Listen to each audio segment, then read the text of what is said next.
Bonjour Charles, Bonjour. merci d'être présent aujourd'hui pour et numérique et éthique. L'idée est de comprendre comment une entreprise comme la vôtre euh, utilise les données et comment ces données contribuent au développement et à vos innovations, qu'elles soient produits ou services. Alors avant de commencer, ce que je vous propose, c'est de vous présenter, qui vous êtes, quelle est votre société pour que l'audience puisse mieux vous connaître. Très bien. D'abord, je vous remercie pour cette invitation. Donc, Charles Palanca, je suis président de l'entreprise Electroni. Electroni est une PME basée à Montsartou, donc dans le sud de la France, au nord de Cannes, tout proche de la zone de Sophia Antipolis. Et on fait de l'étude de la conception et de la fabrication de cartes électroniques. Alors, une fois que je vous ai dit ça, je vous ai peut-être noyé parce que vous ne savez pas à quoi ça correspond. Donc, je vais vous, vous imager ça très rapidement. Quand vous êtes avec votre voiture et que vous prenez l'autoroute, par exemple, et que la barrière s'ouvre toute seule au péage, eh bien, à l'intérieur de cette barrière, si vous voulez, il y a des cartes que nous fabriquons. Quand vous traversez un tunnel dans cette autoroute et vous avez des petits voyants de chaque côté de la route qui vous indiquent un petit peu le passage, eh bien là aussi, c'est des produits que nous fabriquons. Et si vous sortez l'autoroute pour aller par exemple vers un aéroport, si vous êtes à Paris, je crois que vous êtes à Paris, Oui, voilà, c'est et que ça. vous cherchez des places sur cet aéroport, eh bien, vous avez des indicateurs pour vous dire où les places sont libres, hein, des petits voyants rouge-vert au-dessus des places libres. Eh bien, là également, il y a des cartes que nous fabriquons. Et puis, si vous rentrez et que vous prenez un café dans ce merveilleux aérogare, eh bien, la machine à café qui va vous délivrer du super café, si elle est de marque française, à l'intérieur, il y a également des cartes que nous fabriquons. Et les avions qui décollent et qui se posent font appel à la tour de contrôle et la tour de contrôle gère des paramètres météorologiques comme la direction du vent, la vitesse du vent, la hauteur du nuage, la densité du nuage. Et là aussi, il y a des cartes que nous fabriquons.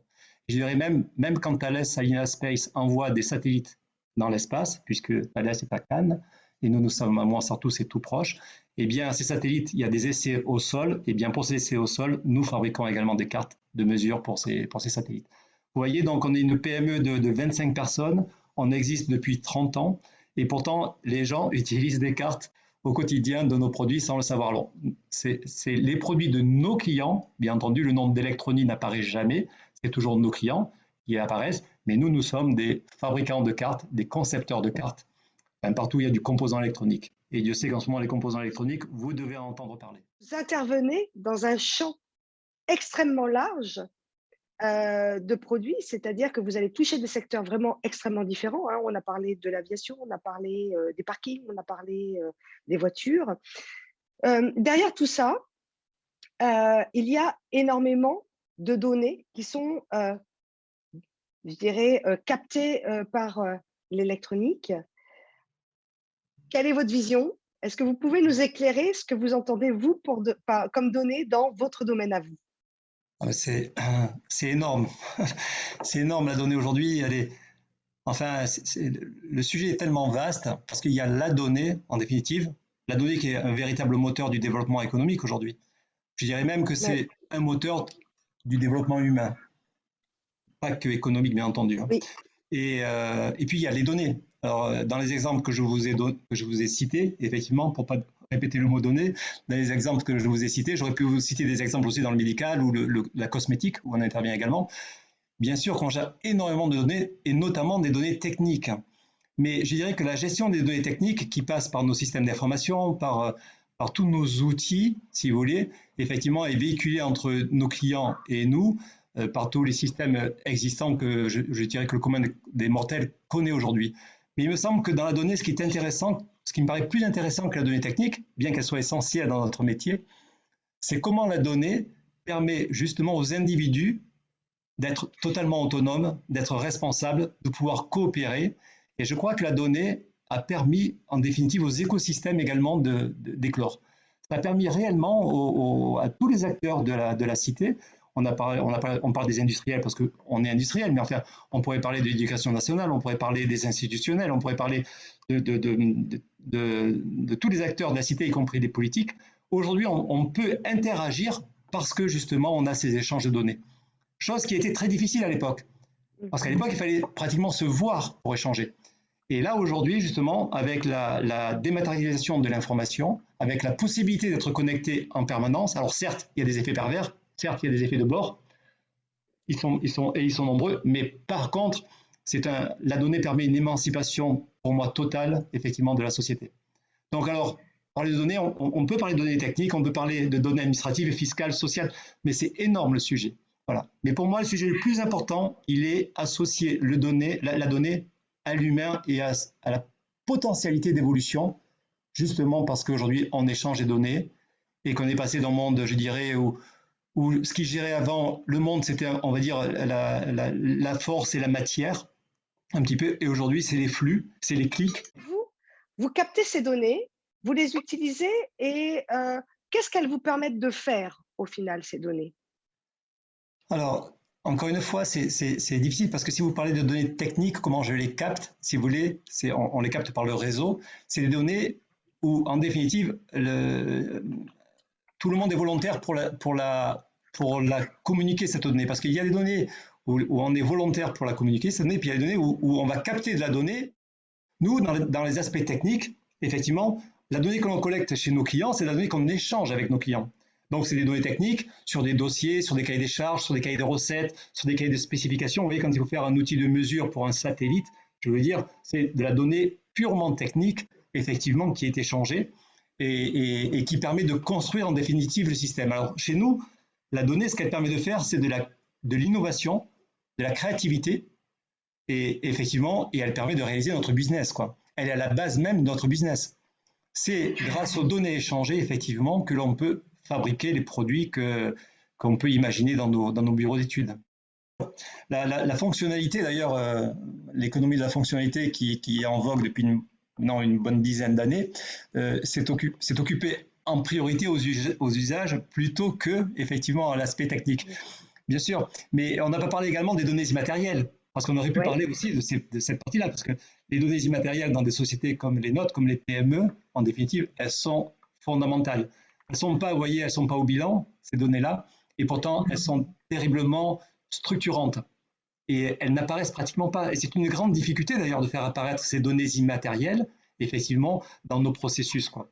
Et ça, c'est un des grands enjeux de notre société, d'électronique, pour l'année 2022 et la suivante 2023, c'est comment, effectivement, en définitive, matérialiser, valoriser ces données immatérielles qui sont colossales. Et effectivement, on ne fait pas de la technologie pour de la technologie parce que ce serait contre-productif et je dirais que même écologiquement, ce serait désastreux. On essaye, alors même si, effectivement, ces dernières années, enfin en tout cas dans les décennies passées, la technologie pour la technologie, ça a existé. La preuve en est, c'est qu'on a fait du consommable et on a fait du jetable. Voilà. Mais enfin, il y avait un modèle économique. Je crois quand même que ce modèle-là est derrière nous. Personnellement, moi, j'en suis persuadé. Quand je dis je crois, c'est que voilà, je le sens qu'au niveau de la population, au niveau de nos clients, c'est quelque chose qui est en train véritablement de prendre racine et de prendre force. Donc aujourd'hui, c'est dans un cadre effectivement de développement durable, tout simplement, que on s'occupe, en définitive, des produits. Avant de se quitter, est-ce que vous pouvez me donner, vous, votre vision quand on parle numérique et éthique? Comment vous considérez l'éthique? Beaucoup disent que l'éthique est relative et qu'elle n'est pas universelle parce qu'elle dépend des cultures, elle dépend de beaucoup de choses. Quel est votre avis sur ce point-là? Alors, effectivement, c'est un domaine qui est sensible et Laurence Vanin saura beaucoup mieux que moi répondre à cette question. Par contre, ce que je pense personnellement, vous avez parlé de culture. Et là, on touche un point essentiel. C'est qu'il n'y a pas une éthique, il n'y a pas des lois universelles, enfin, je dirais presque malheureusement et heureusement, parce que la singularité, ça a quand même du bon. Mais on a des cultures, il y a des cultures effectivement, et on peut imaginer aujourd'hui qu'effectivement, tous les humains ne peuvent pas réagir de la même façon face à un même événement. Et c'est respectable en soi. Le souci, c'est qu'aujourd'hui, nous sommes mondialisés. Enfin, une partie des activités sont mondialisées. Et les cultures ne le sont pas. Les personnes ne le sont pas. Et on a effectivement un grand écart que l'on fait en permanence entre les outils, les moyens que l'on a qui nous permettent d'envisager le monde de façon transverse, et puis des cultures qui, elles, effectivement, sont en silo. Et il faut des années d'évolution pour que, effectivement, tout ça puisse émerger. Alors l'éthique là-dedans, ben oui, l'éthique, comment elle peut s'appliquer? Moi je vais vous dire, je pars de principe, enfin, je dirais, vous voyez, si on parle d'éthique, pour moi, sur la planète, il y a des principes qui sont incontournables. Voilà, par exemple, quand on parle des droits de la femme, des droits de l'enfant, des droits de la planète, voilà. Si vous voulez, ça, ce sont des principes. Ces principes-là, ils sont incontournables. On pourrait, je pense, au niveau planétaire, bon, même si on phosphore et que ça ne fera pas partie de l'interview, on pourrait, au niveau planétaire, ériger 10 principes. Et je pense que toutes les cultures pourraient très bien se mettre d'accord sur ces principes. Et ensuite, laisser faire les continents, laisser faire les États sur comment ils appliquent les principes chez eux. Ils font leurs lois, ils font ce qu'ils veulent, ils utilisent leur culture, mais par contre, personne ne déroge à ces principes. Voilà. Et c'est ce qui manque un peu, c'est cette vision. Alors, bien sûr, nous, on a une vision très occidentale de la chose, et c'est facile de le dire de notre côté. Mais malgré tout, voilà, je dis souvent d'ailleurs à mes collaborateurs ici, on n'est qu'au XXIe siècle. L'Égypte, c'est 50 siècles. L'Égypte, c'est 50 siècles. Nous, de notre ère, on n'est qu'au XXIe. Alors, il nous en manque encore peut-être un ou deux, peut-être trois, je ne sais pas. J'espère que c'est beaucoup moins, mais j'ai bon espoir qu'on y arrive. Merci pour Je vous en prie. cette interview et ce temps.